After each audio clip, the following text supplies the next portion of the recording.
Hi everyone, this is my strategy for advanced high-level ELLs.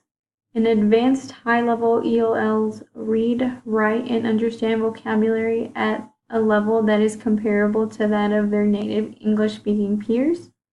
This strategy that I have picked is called generating interaction between schemata and text, or GIST, and the TEAC that we are going to be covering is compare and contrast prokaryotic and eukaryotic cells, including their complexity. So how this strategy works is that the students will read this passage by themselves. Here we can see that I have created a passage for this strategy.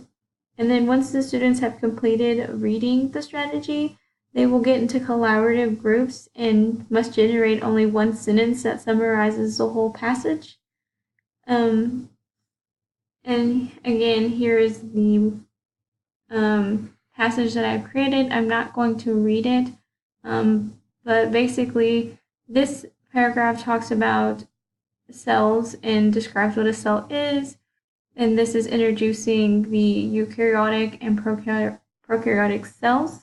The next paragraph is talking about the prokaryotic cells and their structures. And lastly, this paragraph is talking about the prokaryotic cells.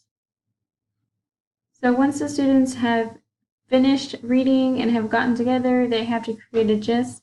I worked by myself creating this gist for the strategy, and I came up with eukaryotes and prokaryotes have different internal structures, but the biggest difference that categorizes them is whether they have or lack a nucleus. I believe that this has covered the basics of the TEAC, and this strategy, I think it's beneficial because it will assist the English proficiency by allowing students to read and summarize for a better understanding. They're not just learning to read, but rather reading to learn, which is what content area is all about. And since the students can only write one sentence, they must pick out what is important and what is not. And this is why I thought that this strategy was helpful.